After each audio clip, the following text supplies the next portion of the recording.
Jungle.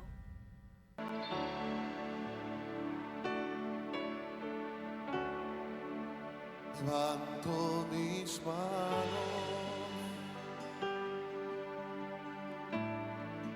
aunque no tenga fuerzas.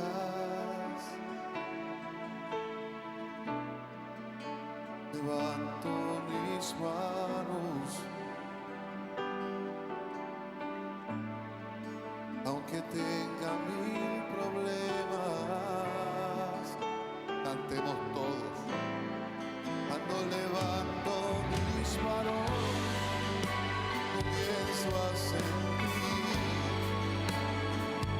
una unción que me hace cantar.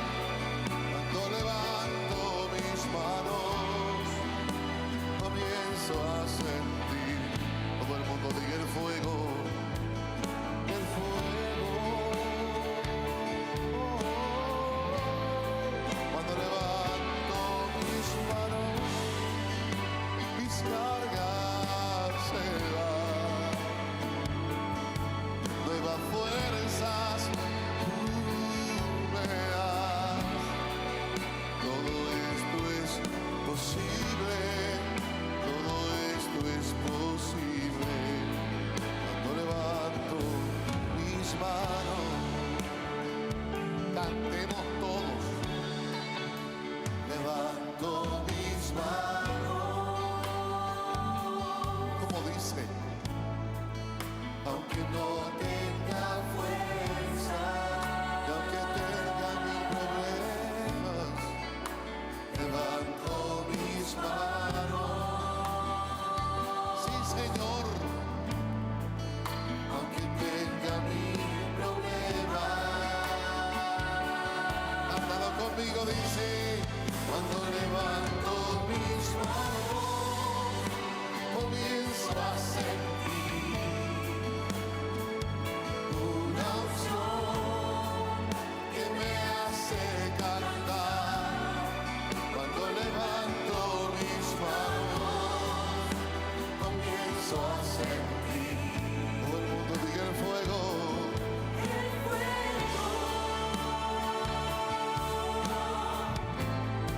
Cuando levanto mis manos, mis cargas se van. Diga nuevas fuerzas. Nuevas fuerzas tú me das. Todo esto es posible. Todo el que lo crea, levante las dos manos bien arriba en señal de victoria. Cuando levanto mis manos, comienzo a sentir una unción que me hace cantar. Cuando levanto mis manos, comienzo a sentir el fuego. Cuando levanto mis manos, mis cargas. Muy buenos días, amigos, que tenemos el privilegio de compartir con ustedes su programa, nuestro programa, en pocos minutos. Aquí de pie, firmemente convencido de que Jesús es el camino, la verdad y la vida. Que el cielo y la tierra pasarán, mas su palabra no pasará. Programa dedicado a la familia, programa de crítico, pero no de criticón. Tenemos hoy un invitado de honor para nosotros y una joya de expositor para ustedes, que ustedes lo conocen muy bien, porque se ha dedicado a escribir y sus libros son totalmente didácticos, pero este último libro llega al pueblo dominicano completo. Vamos inmediatamente a presentarlo y Guillermo, te dejo con el invitado José Miguel Soto Jiménez, general, ¿verdad?, y más que general, para mí, las dos cosas, maestro. Buen día, general. Buenos días.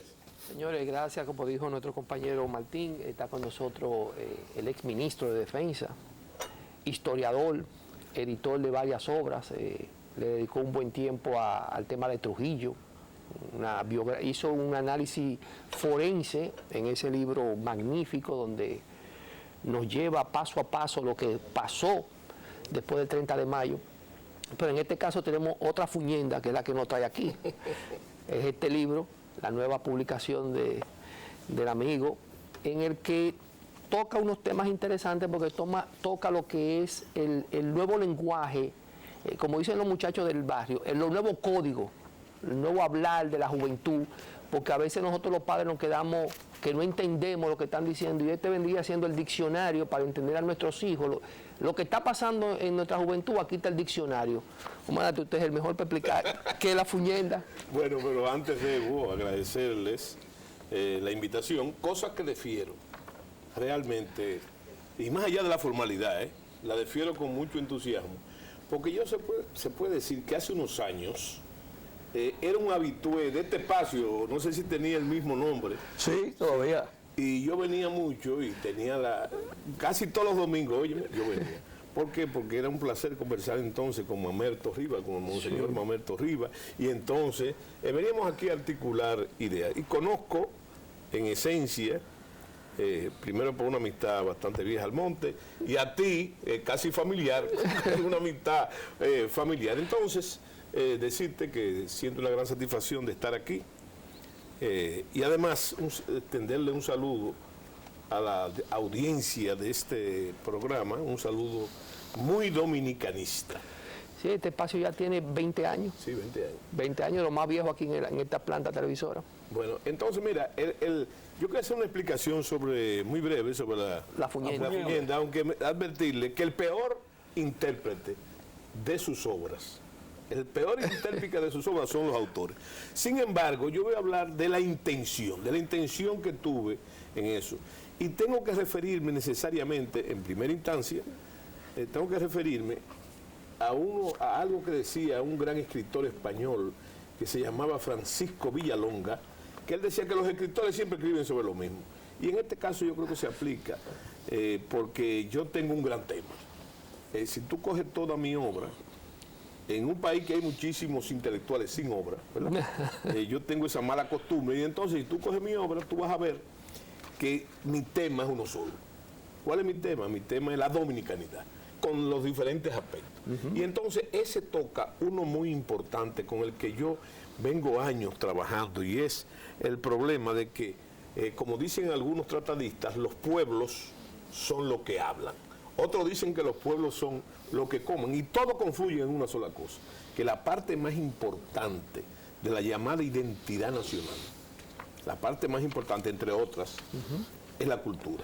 Y cuando yo hablo de cultura, no estoy haciendo referencia, lo hago también, a la poesía, al teatro, al ballet, al arpe, a la gran música. Yo estoy haciendo referencia a la actitud de los grupos humanos frente a la vida. Y los dominicanos tienen una actitud muy particular que está monitoreada, voy a llamar ese anglicismo, monitoreada, por su historia, por las dificultades que ha tenido que afrontar. Entonces, el dominicano tiene y siempre ha tenido una forma muy particular de hablar, de referirse. Y déjame decirte, este trabajo no está lleno de originalidad ni de novedades. Hay grandes intelectuales dominicanos que han trabajado el tema. Quizás el más notorio y el primero de todos ha sido don Patín Maceo, también está Ramón Emilio Jiménez, está el mismo Juan Bosch, pero también más tópico don Emilio Rodríguez de Morici. Balaguer jugaba con esos códigos del que hablamos antes. Y entonces es importante y hacer la salvedad de que esto no es más que un glosario de voces, frases, palabras, de dominicanismos, ¿verdad?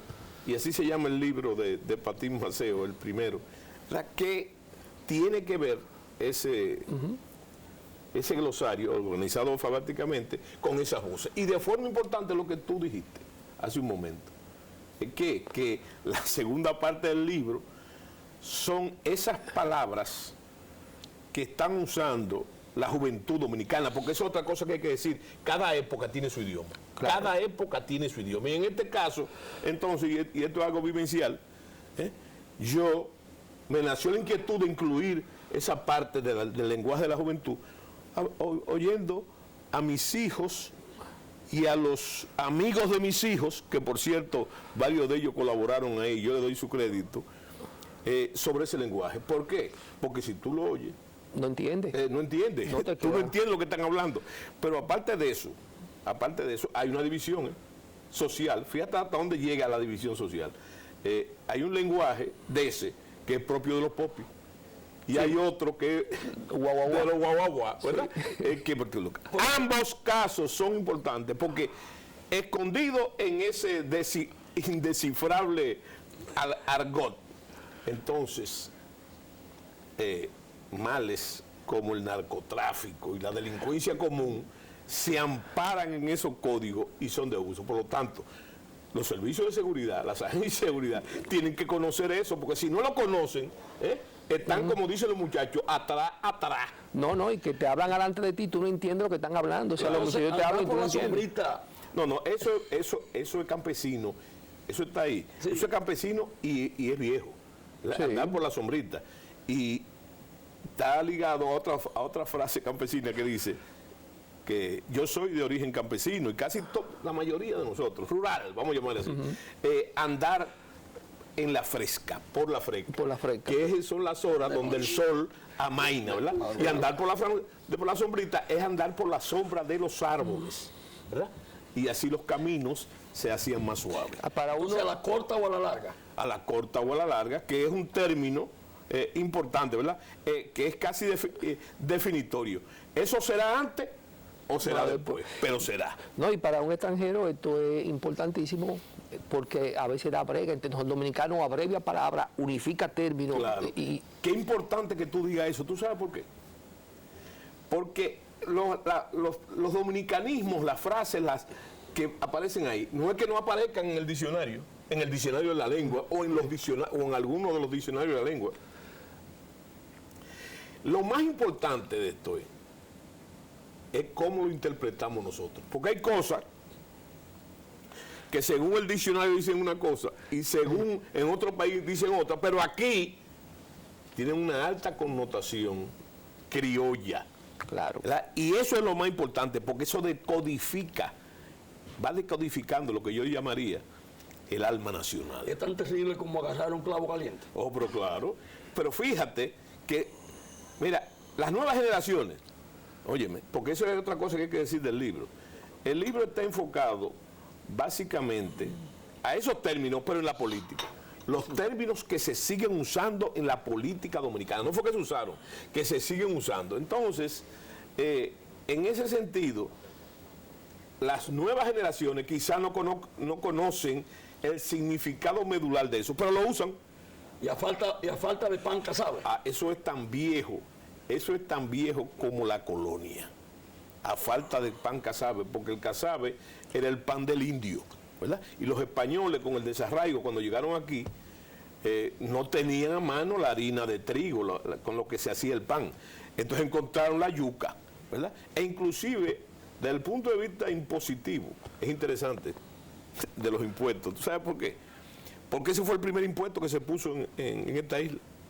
Los españoles le pusieron a los indios una obligación de entregar determinada cantidad de yuca o de casabe, ¿verdad?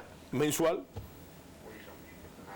Esa es la primera norma impositiva. Naturalmente, en esa época no produjo lo que produce ahora, que produce disturbio. Cuando se habla del ajuste fiscal, se produce, en esa época no, pero sí contribuyó al desmedro de las condiciones de vida de la raza indígena, porque era trabajo forzado y obligatorio. Pero entonces, indiscutiblemente, lo que decíamos al principio, esta obra, sumada a las demás, que como bien usted dice, yo la divido en tres etapas, tres etapas, las que tienen que ver con su profesión, la milicia, los manuales de instrucciones, todo eso, esos análisis, esos libros que usted publicó propiamente de la Guardia, de los asuntos militares, la parte histórica, en la que usted trata el tema a profundidad de Trujillo, en 2 obras interesantísimas, y esta parte cultural dominicana que engrosan la bibliografía nacional, pero de una forma actualizada, porque como dije al principio, nosotros como padres, los hijos hablan delante de nosotros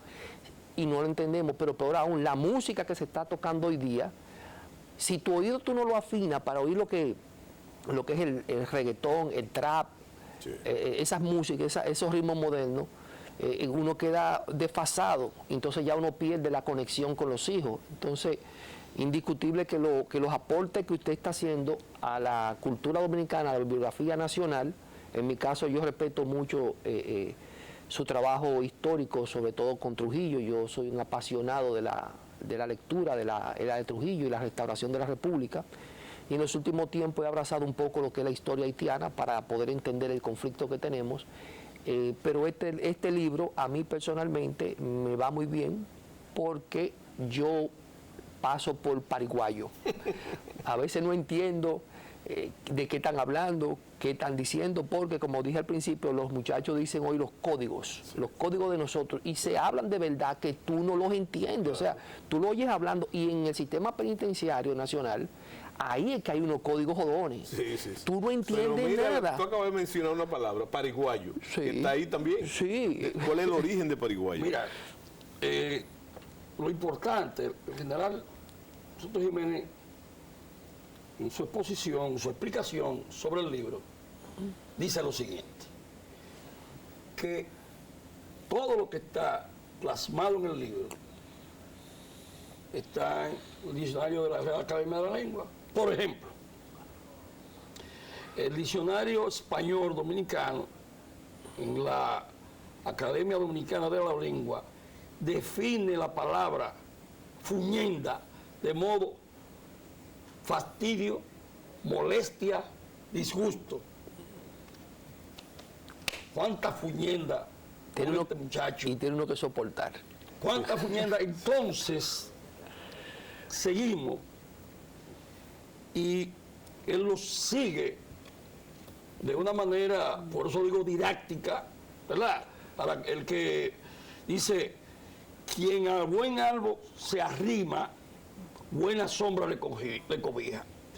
El ejemplo de ese refrán es en sentido estricto, lejos en el contenido de las expresiones de eso es paja para la garza. Para la garza. Explíqueme usted ahí. Sí, no, pero lo más...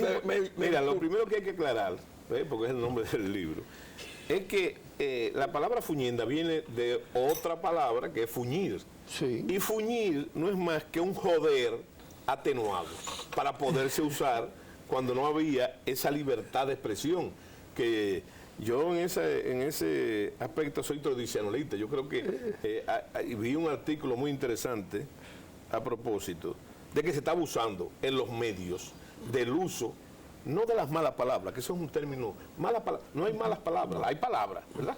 Pero sí de las groserías. Eso sí. Que es lleno de mal gusto, etcétera. Eso es una cosa, pero entonces, eso de fuñir es un joder atenuado, ¿verdad? Para poderse usar. Que es como lo usaban nuestros mayores. En vez de decir, muchacho, ¿cuánto tú jodes? Tú dices, muchacho, ¿cuánto tú fuñes? Sí. Entonces, fuñenda viene de fuñir. Y entonces, la fuñenda es una palabra como vaina. Sí. Que no tiene definición concreta.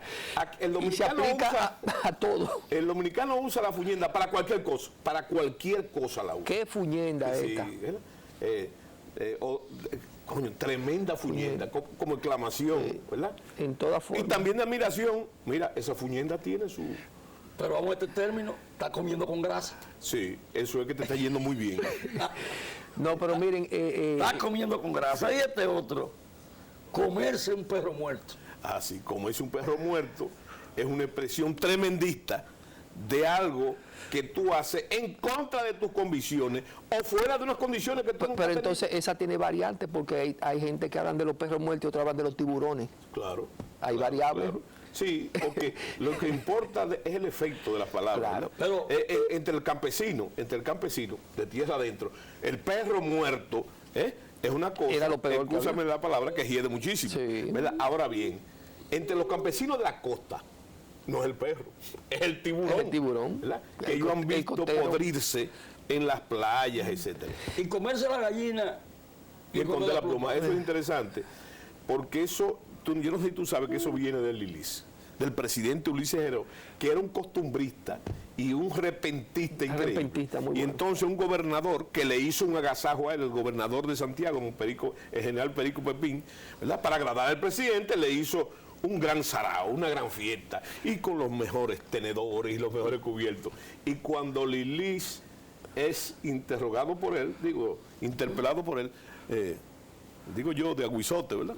Sí. Ven acá, presidente, ¿cómo le gustó la comida? Entonces le dijo, compadre, todo estaba muy bien. Eran compadre, todo estaba muy bien. Pero le voy a dar un consejo. Dígame, presidente, cuando usted se coma la gallina, esconda la pluma. Porque por la ostentación que él estaba haciendo, ¿verdad? Claro. Siendo gobernador de Santiago. Señores, no podemos, tenemos que decirle a nuestros televidentes que ya la obra está disponible en Cuesta, sí, en la 27 de febrero, en librería Cuesta y en otras librerías más, y no podemos generar... Yo creo que los próximos días estará en Amazon también. Okay. Y no podemos perder la oportunidad de su presencia aquí y solamente ceñirnos al libro, que está muy bueno y nos da para varios programas porque es tan sabroso el lenguaje y el costumbrismo, pero debemos también abordar unos cuantos temas con usted de interés nacional, más que usted en su condición de exministro y de un oficial de alta investidura, pero de carrera, porque aquí tenemos algunos cuantos amigos que tienen ramos y tienen sus rangos, pero no son no han caminado los distintos niveles, los distintos escenarios de nuestras Fuerzas Armadas, sí, nuestras gloriosas Fuerzas Armadas, que han defendido esa frontera que nos dejaron nuestros mayores en la misma condición. Entonces, nos gustaría ya pasar, Martín, a tocar lo que es el acontecer nacional, para que veamos qué está pasando, si usted así lo entiende. Claro que sí. No sin antes hacer una pequeña aclaración. Acaba de salir, está circulando un libro muy interesante, en esa línea, ¿verdad? Con un aspecto más académico. A mí me gustó mucho, del presidente de la Academia de la Lengua, de don Bruno Rosario Candelier, que también habla sobre ese tema. Sí. Mira, yo no quiero dejar pasar cuando el general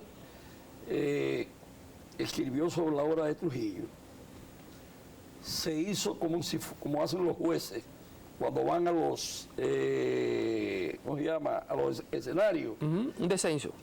Hizo un descenso. Ahí se buscaron carros, se hizo o sea, yo viví eso. O sea, que la historia del libro no fue plasmada sobre lo que se había dicho, sino se hizo de manera científica. Y solamente... A la hora, el carro, la velocidad. Martín, y no solamente eso, a mí me consta que fue a las fuentes, sí, no solamente a las fuentes normales, sino que investigó y buscó actores que estuvieron presentes en cada momento de eso. Pero nadie ha hecho un descenso. El único historiador que hizo un descenso, o sea, que buscó carro, buscó todo, la velocidad, se hicieron los cálculos con peritos, y yo invito a que lean esa obra, porque la verdad que es una obra que te va a llevar como si tú estuvieras viendo los hechos. Ese es Malfini, la obra de Malfini. Que en creol, y eso alude a los antecedentes, a los orígenes de Trujillo, que tenía una abuela haitiana, que era Dillestá Chevalier. Bueno, pero Malfini en creol quiere decir guaraguao. Y alude a la frase que dijo Antonio de la Maza cuando vio el cadáver de Trujillo. Dijo, ese guaraguao no se comerá más pollito. Sí. Mire, comandante, hablemos de Haití. Claro. Jimmy Cheresi Barbecue y el grupo de forajidos que lo acompañan representan una amenaza militar para la República Dominicana? No, yo he hablado en varias ocasiones de eso y te repito, lo primero que hay que saber es que Haití ha tenido una tradición de esas fuerzas, vamos a llamarle paramilitares, pero tú usaste la mejor definición. Esos son unos forajidos. Fíjate en la foto que aparece en la pantalla. Tú vas a ver ahí. Esa es la banda. Ahí van a aparecer 2 o 3 con armas modernas en la mano. Y lo demás, machete, palos. Eso mantiene el terror en Haití, pero ¿contra quién? Contra una población desgraciadamente desamparada, pobre, miseriosa, y ellos son unos abusadores que violan, atracan, golpean, asesinan, secuestran, etc. Ahora bien, eso es una cosa, para ellos es una gran amenaza, para esa sociedad. Ahora, para unas fuerzas armadas organizadas, entrenadas, entonces no es ninguna amenaza. Además que eso no es nuevo. Cuando yo era ministro de las Fuerzas Armadas, había la misma situación, muy parecida. No eran bandas, pero eran entonces lo que se llamaban las guerrillas. Después de haber sido depuesto el presidente Jean-Bertrand Aristide. Y entonces había las mismas especulaciones, ¿verdad? Más allá del conocimiento de inteligencia que teníamos nosotros, de la situación, que nuestra inteligencia en ese tiempo era muy buena en Haití. ¿Qué pasó?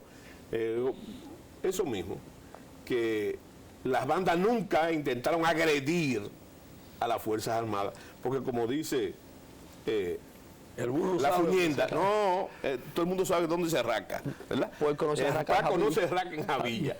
Y entonces resulta que usaban, para lo que siempre han usado, o han tratado de usar esas bandas y los haitianos, el territorio nacional como santuario.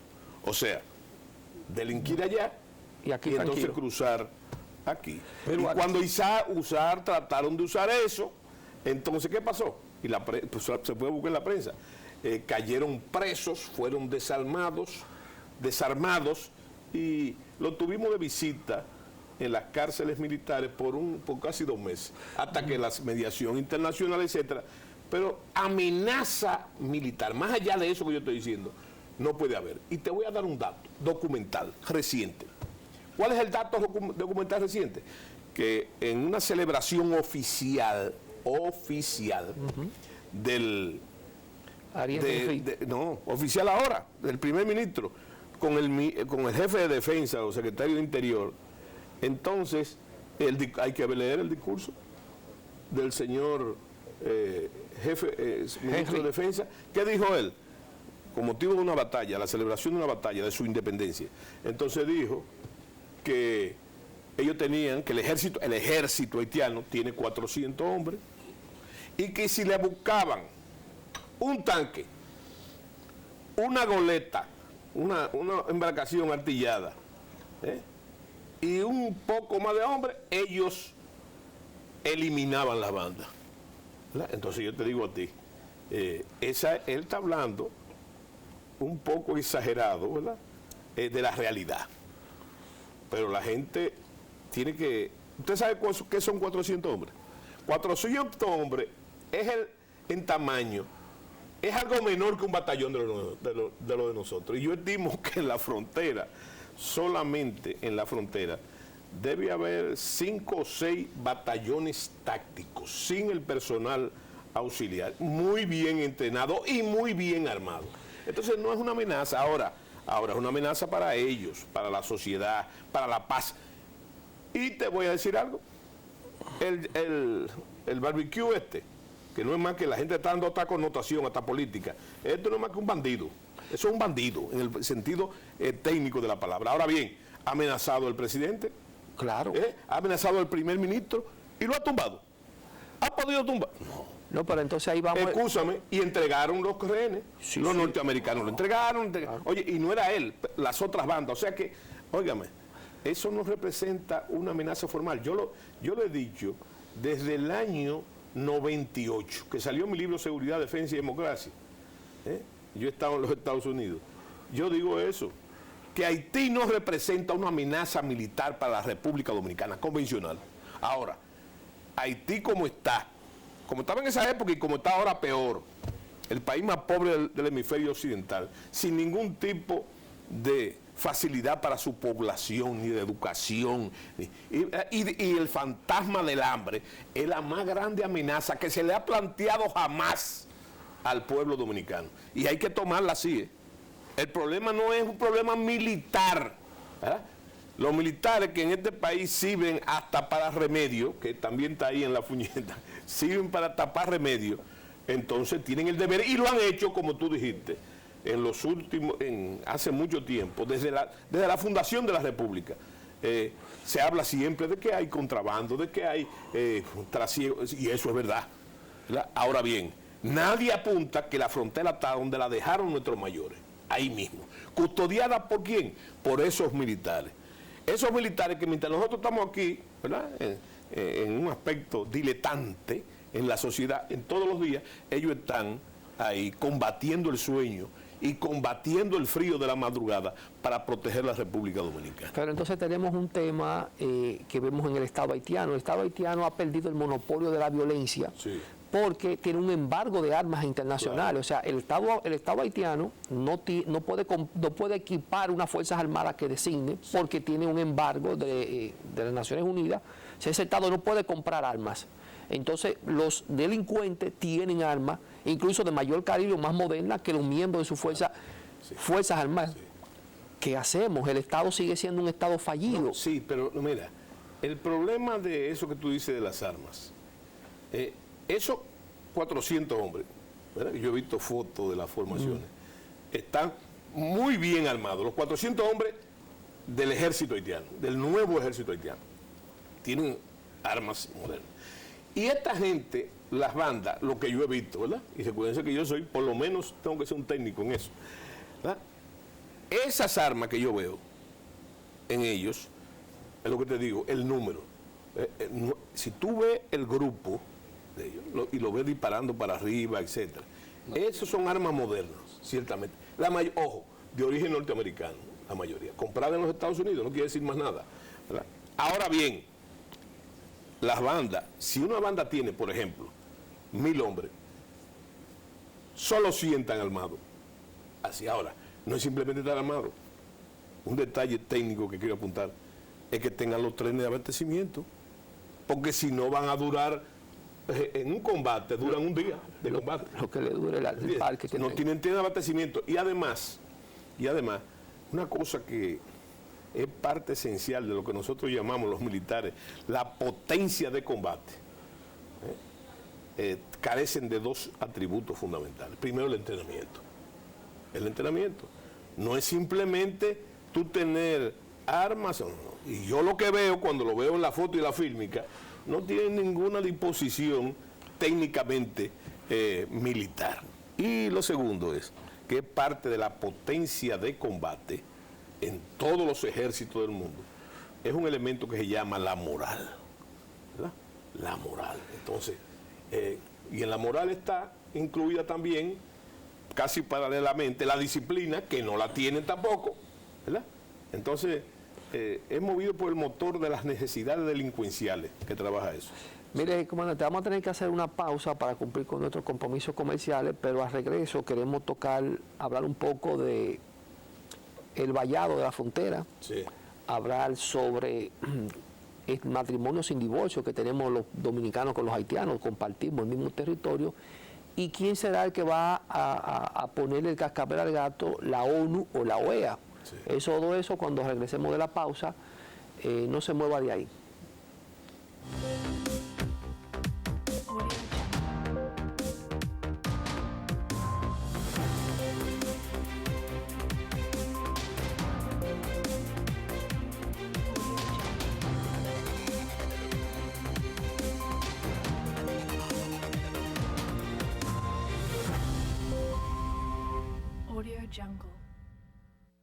Es de humanos el instinto de proteger a quienes más queremos.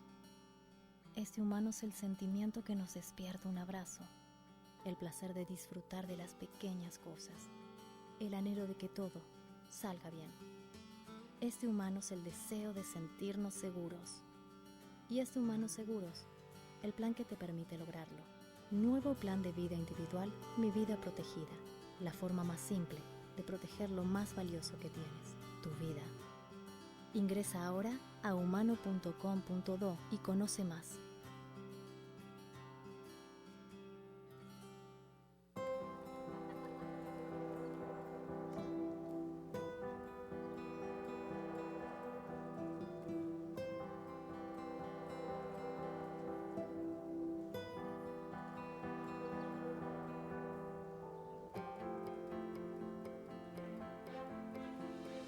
Hay cosas que hacen historia en nuestras vidas.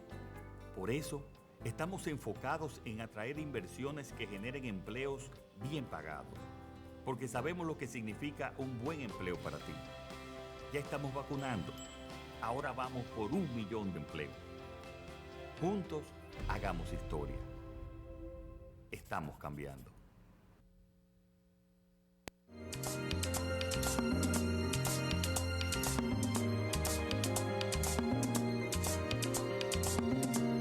Nosotros tenemos una gran esperanza.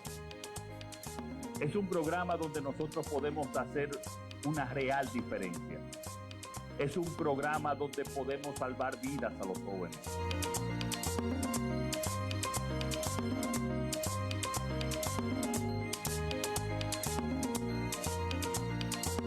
Esta va a ser la mejor inversión que pueda hacer este gobierno.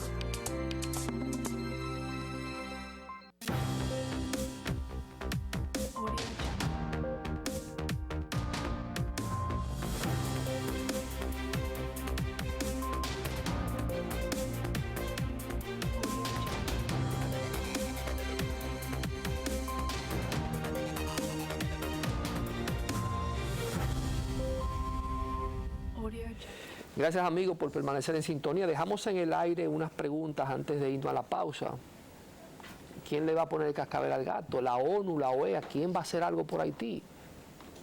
Los dominicanos tenemos un matrimonio sin divorcio con Haití, compartimos una isla, compartimos recursos hídricos, compartimos recursos forestales.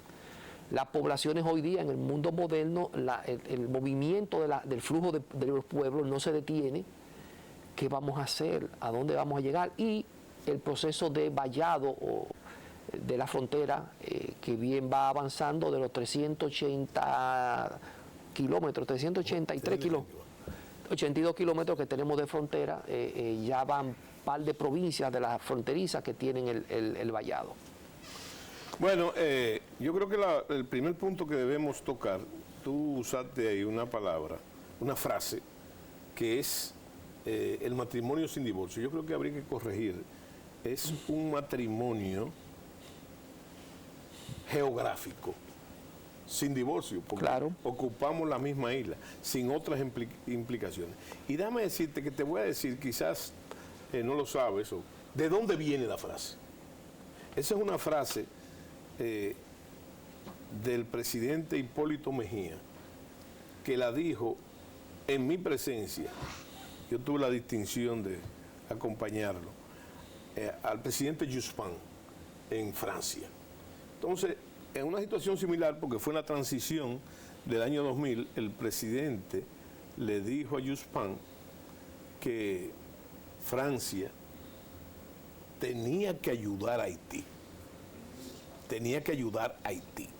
Y entonces, porque él iba a entrar ahora al gobierno, y entonces no había posibilidad de que nosotros pudiéramos cargar con una carga como la que en esa época todavía muy leve teníamos, digo no leve, pero no como la de ahora. Y entonces Jospin le dijo que Francia no podía ayudar a Haití, porque Haití era un hoyo negro. Cuando se habló del hoyo negro, el futuro ministro de Relaciones Exteriores, que era Hugo Tolentino Díaz, el doctor Hugo Tolentino Díaz, le dijo como que él veía como algo de una muestra de racismo en eso de hoyo negro. Dice, no, hoyo negro, yo me refiero a la teoría galáctica de los agujeros negros, ¿verdad? Y que entonces tiene la propiedad, por la concentración de gravedad, de absorber todo lo que tiene alrededor. Entonces yo creo que la frase está muy bien usada. Entonces, el presidente Mejía le dijo a Jospin, bueno, el gran problema es que nosotros tenemos con Haití un matrimonio geográfico sin divorcio. Después la gente le cortó el geográfico y se quedó con el matrimonio sin divorcio, que es inexacto, porque lamentablemente todos los matrimonios pueden tener la posibilidad del divorcio, ¿verdad? Entonces, en este caso, el matrimonio implica otras cosas. Bueno, entonces, mira, yo no quisiera ser ni por efecto, ni acondicionado por mi posición, que he dicho 1000 veces que yo soy fundamentalista con el tema de Haití y de la frontera. Pero tengo que decirte lo siguiente, mira, yo creo que donde nosotros tenemos que enfocarnos realmente, es en lo que corresponde a la República Dominicana, ¿verdad? A la República Dominicana, a eso. Yo no te voy a decir, como digo en otras ocasiones, oye, a mí no me importa lo que pasa en Haití, por una sencilla razón, de que como tú muy bien apuntaste, históricamente las cosas que pasan en Haití, por H o por R, se reflejan en la República Dominicana. Pero yo sigo sosteniendo eso, ¿verdad? Porque no podemos tampoco prestarnos a la manipulación real de que esos organismos internacionales que tú mencionaste, ¿verdad?, que prácticamente dirigen el sistema político internacional,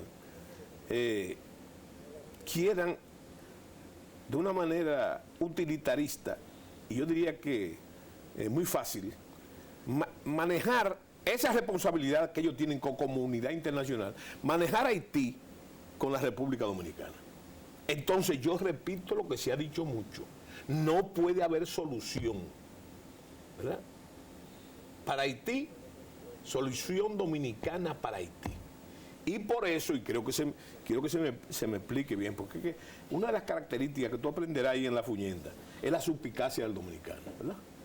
Entonces, yo tengo una posición desde hace años, quizás desde hace más de 20 años, sobre Haití, muy clara, sobre el problema haitiano. Entonces yo te digo ahora que hay que apoyar, no solamente apoyar, porque hay que tener el problema, tomarle la palabra al presidente de la República con respecto a las medidas que él ha determinado con relación al tema haitiano. Yo pienso que hay que tomarle la palabra, porque eso es más allá de lo que piensa la ONU y lo que piense la OEA. El problema, ellos están en la obligación de ayudar a Haití, pero el problema de nosotros tenemos que resolverlo nosotros en pleno derecho, porque las repatriaciones de ilegales es un pleno derecho del Estado Dominicano. Claro. Entonces, no, y debemos acotar, comandante, ahí una pausa, debemos acotar que el pueblo dominicano tiene 40 años ayudando al pueblo haitiano. Claro. O sea, no es que somos malagradecidos, mala gente, mezquinos. Tenemos 40 años ayudándolo, sí, porque estamos cargando con ellos hace 40 años. Que si fuera lo contrario, te voy a decir una cosa, también estaríamos en el mismo derecho. También, pero lo que tú has dicho es fundamental. O sea, no es que porque Haití en los últimos 40 años, y quizás más, ha estado dirigiendo su accionar en virtud de lo que yo llamo la estrategia de la lástima. Exactamente. ¿Verdad? Entonces, nosotros hemos dado, qué bueno que tú lo has dicho, hemos dado demasiado. Pero las remesas más grandes de Haití son del pueblo dominicano. Es igual que como decía la Madre Teresa, ¿verdad? Hay que dar hasta que duela. Sí, pero nosotros ya nos está doliendo demasiado. Entonces, a mí no me hablen de solidaridad, porque las armas que han usado los haitianos contra nosotros en los organismos internacionales son no solamente ingratas, sino son también desconsideradas y mentirosas, porque no es verdad que hay esclavismo en la República Dominicana. Imposible. ¿Verdad? Eso es totalmente... yo me pregunto, ¿cuál es la virtud fundamental que señalan todos nuestros visitantes? Es la hospitalidad del dominicano.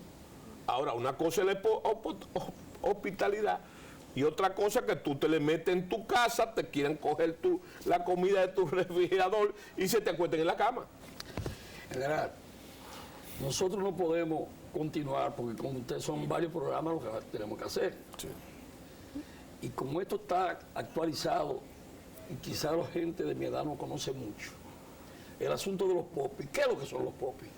Bueno, los popis son la juventud la juventud, tal como decía Duarte, no de los popis, sino de la juventud, un divino tesoro, la dulce esperanza de la patria mía, pero los popis representan una escala social, ¿verdad?, de las clases dominantes en la República Dominicana. Los hijos de papi y mami. Lo que se llamaba antes, porque yo te dije que cada época tiene su idioma. Jevito. También se llamó Jevito. En su momento. Y los hijos de papi y mami. En Venezuela, los popis, ¿sabes quiénes son? Ellos le llaman cifrinos, los cifrinos. Aquí, antes inclusive de los hijos de papi y mami, ¿verdad? Eso que se decía, se le llamaba narípara. Sí.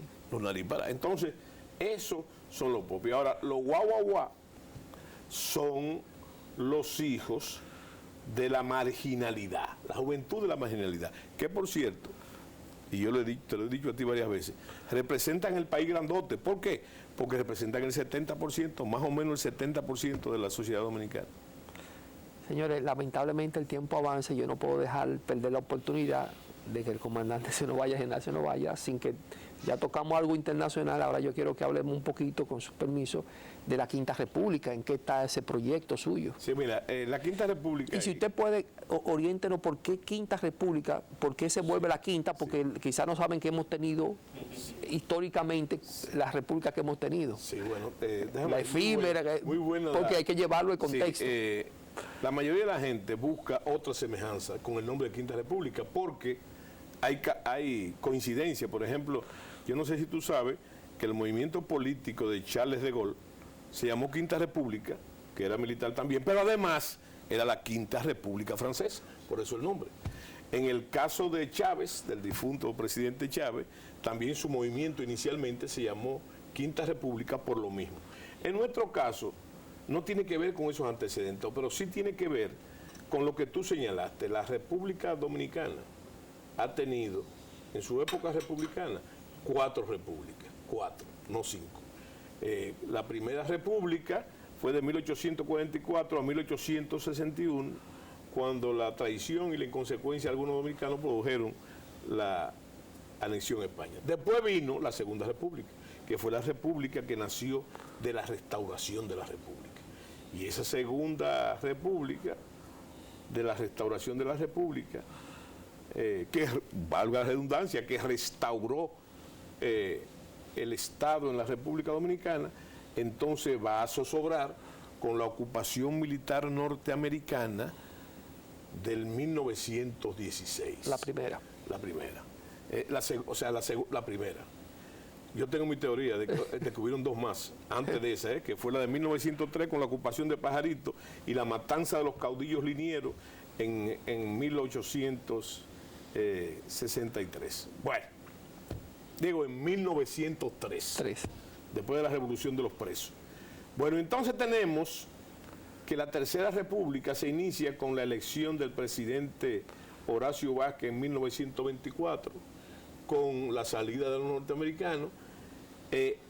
Incluye no solamente el gobierno de Horacio Vázquez, incluye entonces el régimen de Rafael Leonidas Trujillo Molina, con todos sus presidentes, o sea, los periodos que... Negro, Balaguer. Exactamente. Entonces, te faltó Troncoso. Troncoso. A la muerte de Don Mozo Peinado. Entonces, después de eso, viene la Cuarta República. Realmente la Tercera República muere con la intervención militar norteamericana de 1965, ¿verdad? Y el desconocimiento de la famosa Constitución del 63. Una de las más liberales, junto con la de Moca, de 1858. Bueno, pero ¿qué pasó entonces? Entonces vino la Guerra de Abril y surgió de unas elecciones el gobierno, bajo condiciones muy especiales, esas elecciones. El gobierno, porque el país estaba ocupado, surgió el gobierno del doctor Joaquín Balaguer. Bueno, pero Joaquín Balaguer, y esto es bueno que se sepa, hace la Constitución del 66, pero no una reforma. Él es el único presidente de los últimos tiempos que ha hecho una constituyente, como la hizo Bosch en el 63. Y entonces, esa Constitución es lo que anima la Cuarta República. Y todavía estamos en la Cuarta República. Lo que se han hecho reformas constitucionales, por no llamar a una constituyente, que nosotros como organización política, Quinta República, nosotros siempre abogamos, aun cuando se estaba haciendo esta reforma constitucional, que se le puede llamar la de Leonel Fernández, que se hiciera una constituyente. Porque una constitución, mi querido amigo, y tiene que ver con tu pregunta, claro. Una constitución no es más que un acuerdo social y político. ¿verdad? Y entonces, claro, el pacto social de nosotros. Un pacto social. ¿Qué es lo que está pasando en los últimos tiempos? Es que ya esa constitución no satisface a muchas de las partes. Entonces, ¿qué es lo que hay que hacer? Reformular el pacto. ¿Cómo se reformula el pacto? Se reformula con una constituyente.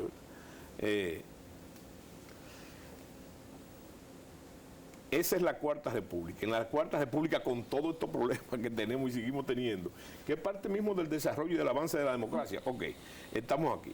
Entonces, ¿qué es lo que nosotros proclamamos?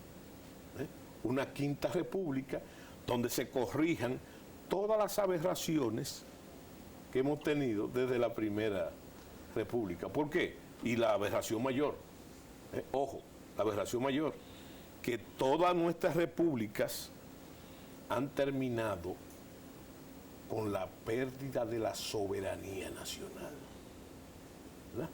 Cosa que no podemos permitir bajo ni... sería oprobioso, ¿verdad?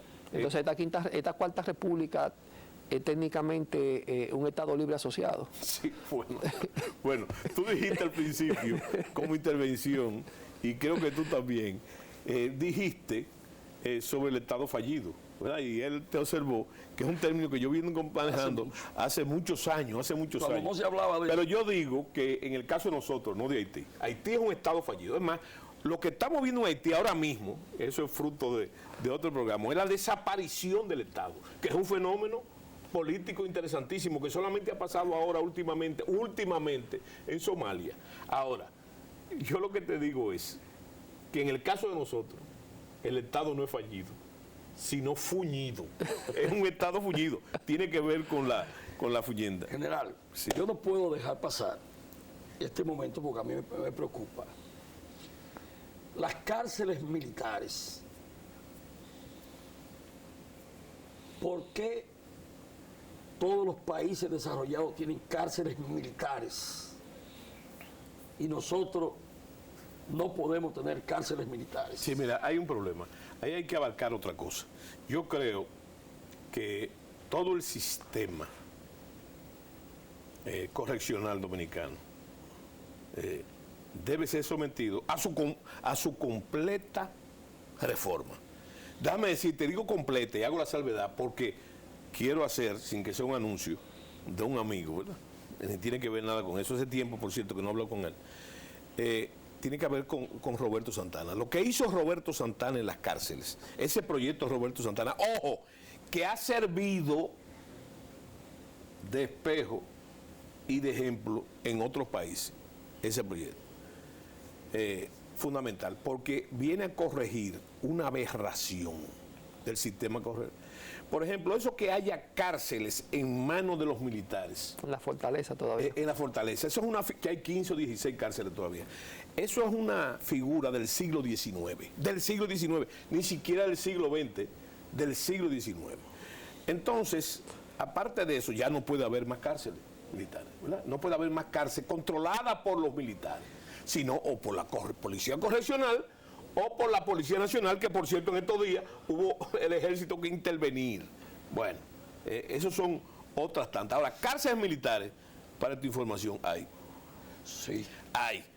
No formales así como es Leavenworth, la cárcel de Leavenworth en los Estados Unidos, pero en todos los campamentos militares, hay unas cárceles para alistados, ¿verdad? Y la figura de sus habitaciones para los oficiales. Ahora, formalmente no hay una cárcel. Sería provechoso que en algún momento se hiciera una cárcel para esa especificidad, ¿verdad? Ahora bien, también habría que reformar todo el sistema, porque yo no sé si tú sabes, no carcelario, sino la ley orgánica. Yo no sé si tú sabes que eso está en discusión ahora, con mucha discusión, que la jurisdicción especial de las Fuerzas Armadas ha desaparecido. No se le ha buscado sustituto, pero también pasa una cosa. Dice la ley, y eso, el Código de Justicia Militar, que eso no se ha eliminado, que si usted, un militar en servicio activo, comete o es condenado por un día de pena correccional, entonces está fuera automáticamente de la institución. Está condenado.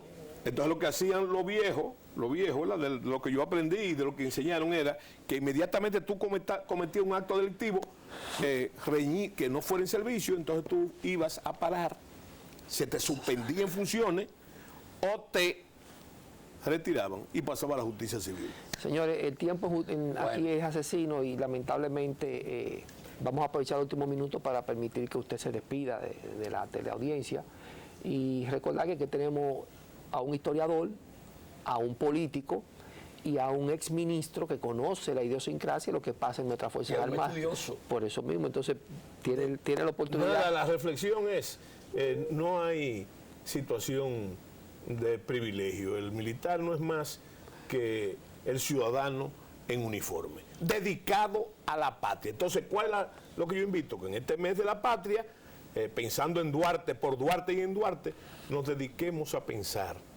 en la defensa de la dominicanidad. Señores, gracias por el favor de su sintonía. La próxima semana, si Dios y ustedes lo permiten, aquí estaremos. Pero siempre lo terminamos con la herencia moral de San Juan Pablo II, cuando dijo, vamos a construir un mundo donde no haya gente tan rica que no necesite nada y tan pobre que lo necesite todo. Muchas gracias, hasta el próximo domingo. Y, general, recuérdense que en el mes va a venir por lo menos una vez. Está bien. El compromiso ya lo tomamos, ¿eh? Sí. Está grabado, como dicen aquí. Muy bien. Bueno.